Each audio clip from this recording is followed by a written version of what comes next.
Feathered and Feared is the second of two new single-player decks arriving with Archazia's Island, featuring the tried and true in combination of Amethyst and Steel. In this video, we're going to be taking a deeper look at the deck, the key cards included with it, general strategy, as well as some tips on how to upgrade this deck. So whether you're playing with friends or you're planning to pick it up for your next sealed tournament, we've got you covered. Let's check it out.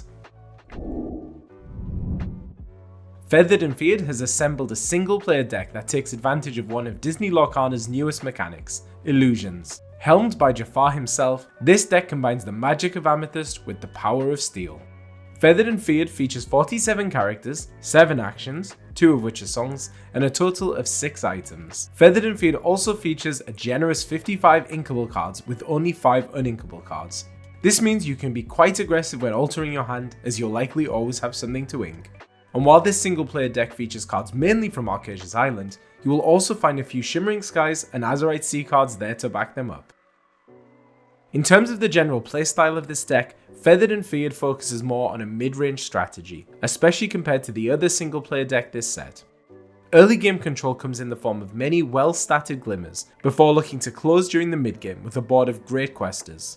And the backbone of this deck are the new illusion cards. Given that illusions form such a strong part of this deck's win condition, Jafar is an absolutely critical piece to this. His "This is not done yet" ability allows you to return banished illusions to your hand during your opponent's turn. Being able to redeploy these incredibly powerful cards will simply be too much for opposing decks to deal with most of the time, overwhelming them with sheer force. And given the strength of these illusions, your opponent will likely be sacrificing their characters in order to take them out, while bringing them back to your hand will allow you to maintain your card advantage. Because of this, not only is it incredibly important to try and get Jafar into play as soon as possible, but never leave him vulnerable to being banished either. Always anticipate your opponent being able to rush characters in, and truly only quest with Jafar when ahead or when you have no access to illusions. And when it comes to those illusions, this deck has a total of 7 available. The cheapest illusion is Raja, a 3/3 that can be played on turn 2. These are some particularly good stats as we know, and will often mean your opponent is unable to make positive trades, especially in the early game. In the 3-cost slot, there is the Giant Cobra, certainly one of the standout cards of this set. Cobra's on-play ability allows you to discard a card to gain 2 lore, a fantastic ability to help you race toward 20 lore. Remember, this ability is optional though, so you don't have to activate it. But it's another thing your opponent has to consider, especially if you have Jafar in play, as they'll likely want to avoid having Cobra return to your hand so that you can't reuse the ability. The final illusion is Iago, a 4-cost 4/6 evasive. These are some incredibly beefy stats and will make it so that Iago is very difficult to remove from the board. Iago is also a great defensive option too, able to take out many threats your opponent is able to play. More illusion synergy comes in the form of Treasure Guardian. While not an illusion themselves, if you have an illusion in play when Guardian is played, you can draw a card. And somewhat surprisingly for an Amethyst deck, this is the only card draw you have available. So time Treasure Guardian well to take full advantage, and look for ways to bring it back to your hand to replay it later. Removal in this deck comes in 2 forms. Typical for Steel decks, challenging is a major part of your removal package. A character like Helga Sinclair can help you early on with her Challenger 3. There's another Jafar 2, Aspiring Ruler, who can give Challenger +2 to a chosen character. Both of these will allow you to make some positive trades. Another avenue for removal is by moving damage. A surprising standout for this deck is Panic, High Strung Imp, who will let you move 2 damage when he's played. Use him following a challenge to heal up one of your own characters whilst taking out another. I'd go as far as recommending holding onto him until you have an opportunity to make use of his ability, as it can really swing the tempo of the match in your favour. The Amethyst Coil offers a similar function, moving 1 damage each time you ink. While this item is overall less useful than Panic, it's still a handy tool if you're able to play it out and help continuing to apply pressure to your opponent. Additional disruption comes in the form of Retrosphere, allowing you to return a character, item or location with cost 3 or less to their player's hand. While this will mostly be used on opponent characters, don't forget it can be used on your own too, allowing you to return a Giant Cobra, Treasure Guardian or Panic in order to replay them and reuse their abilities. Magical Maneuvers similarly allows you to return one of your characters to hand and exert an opposing character, something which, timed correctly, can be a devastating 1-2 punch. Finally, an alternate win condition for this deck comes in the form of Restoring the Crown, an action that exerts all opposing characters and awards 2 lore each time a character is banished in a challenge that turn. This action is a fantastic way to break stalemate, something that will happen often with single player decks. So if you have access to this action, be sure to set it up to maximize its value. It pairs particularly nicely with Farzao, who grants 3 lore for your second challenge each turn. You can pull off some massive lore gains with the right setup. With a few potential lines of play, your opening hand will likely determine what you need to alter. Always look for a good curve of ink, at least for your first few turns.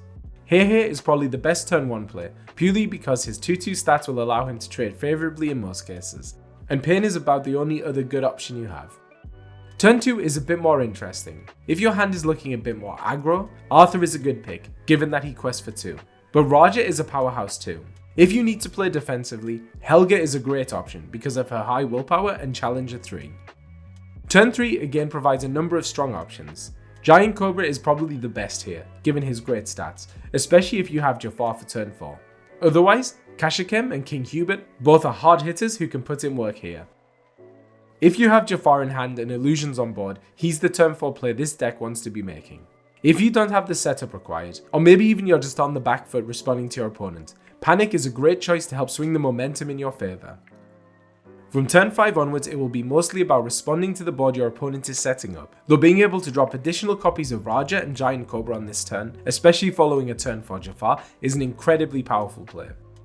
If you've been able to set it up, restoring the crown on turn 6 into a wide board could be enough to lock your opponent out of the game. Otherwise, keep applying pressure, playing characters, controlling the board, and questing when it's safe to. If you're looking to upgrade this deck, there are certainly some good options based on how you want to play it. Firstly, there's quite a few cards you can remove from this deck without a second thought. A Very Merry Unbirthday just does not fit here, along with Training Dummy and the Carpenter. If you'd like to double down on illusions, be sure to add the full 4 of each of Jafar, Raja, Iago and Giant Cobra. This is a powerful package that will only get better over time. And don't forget 4 copies of Treasure Guardian for more card draw. You could also consider adding Madam Mim's Snake and Fox, 2 Amethyst staples. They have similarly great stats to your illusions, whilst also allowing you alternate ways to return them to your hand to re-trigger their abilities. Because you want to be able to comfortably use Giant Cobra's ability, additional card draw is a definite must. Friends on the other side should be an automatic include. I'd also suggest adding the classic Amethyst 1-cost staples of Chernobog's Followers, Diablo and Magic Broom.